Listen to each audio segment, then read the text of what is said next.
तर इकडे मुंबईच्या ॲक्वा लाईन मेट्रो मार्गावरील आचारी यात्रे चौक स्थानक हा बंद आहे। काल झालेल्या पावसामुळे ॲक्वा लाईन मेट्रो मार्गाचं मोठं नुकसान झालेलं आहे। मेट्रो प्रशासनाकडून सध्या स्थानकांमध्ये स्वच्छतेचं काम हे सुरू आहे।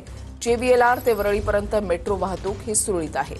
कालची स्थिती आणि सध्याची स्थिती आपण या ठिकाणी पाहताय।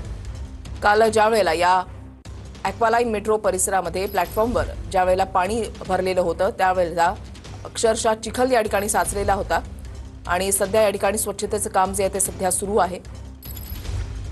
आचार्य यात्रे चौक स्थानक हा बंद आहे।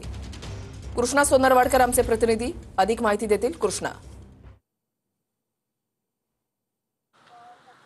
वृषाली आपण पाहतोय की भूमिगत मेट्रोची ॲक्वा लाईन 3 ही वरळीपर्यंत येते आणि वरळी ते JBLRचा जो काही प्रवास आहे तो मेट्रोनं सुरळीतपणे सुरू आहे। मात्र त्या वरळीमध्ये जी 2 स्थानकं आहेत त्यापैकी वरळी मेट्रो स्थानक एक आहे, तर दुसरं आहे आचार्य यात्रे चौक मेट्रो स्थानक। मात्र हे आचार्य यात्रे चौक स्थानक जे आहे ते काल त्या ठिकाणी मोठ्या प्रमाणामध्ये चिखल आणि पाणी साचलेलं होतं। पावसाचा सगळं पाणी आणि कचरा जो आहे तो सुद्धा प्लॅटफॉर्मपर्यंत पोहोचलेला होता आणि तो आज सुद्धा कार्यान्वित झालेला नाहीये, तो अजून सुद्धा बंद ठेवण्यात आलेला आहे। आपण पाहतो की ज्या स्थानकामध्ये ही सगळी घटना घडलेली होती किंवा पावसाचं पाणी शिरलेलं होतं त्या स्थानकाचे जे मुख्य प्रवेशद्वार आहेत जिथून प्रवाशांना जाता येतं ते अजून सुद्धा शटर त्या दरवाजाचे बंद ठेवण्यात आलेले आहेत। शिवाय बाहेर गार्ड आणि MSFचे जवान जे आहेत ते सुद्धा बंदोबस्ताला ठेवण्यात आलेले आहेत। एकूण 2 ते 3 गेट आहेत, त्या तिन्ही गेटवरती अशा पद्धतीचा बंदोबस्त जो आहे तो आचार्य यात्रे चौक स्थानकाच्या पाहायला मिळतोय। त्यामुळे वरळीपासून पुढच्या JBLR पर्यंतचा जो काही प्रवास आहे तो सुरळीतपणे आज प्रवाशांना करता येतोय। मात्र वरळीमधलं जे दुसरं स्थानक आहे जे कुलाबाच्या दिशेने येतं ते आचार्य यात्रे चौक स्थानक जे आहे ते आज पूर्णपणे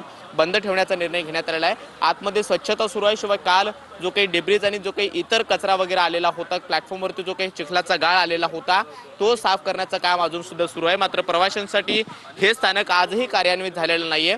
पहिल्याच पावसामध्ये मेट्रोची ही दयनीय अवस्था महाराष्ट्राला पाहायला मिळालेली होती आणि त्यामुळे या अशा पद्धतीनं मेट्रोला जर असा पावसाचा फटका बसत असेल तर पावसाळ्यामध्ये मेट्रो प्रवास सुरक्षित आहे का किंवा तो योग्य आहे का हा देखील प्रश्न उपस्थित केला होतोय। काल इथले स्थानिक आमदार आदित्य ठाकरे यांनी देखील या स्थानकाची पाहणी केली होती। मात्र आज सुद्धा आपण पाहतोय आचार्य यात्रे चौक स्थानक मेट्रोचं जे आहे ते आज बंद ठेवण्यात आलेलं आहे। मात्र वरळीपासून JBLR पर्यंतचा प्रवास तुम्हाला करता येणं शक्य आहे। नक्कीच धन्यवाद कृष्णा दिलेल्या सविस्तर माहितीसाठी।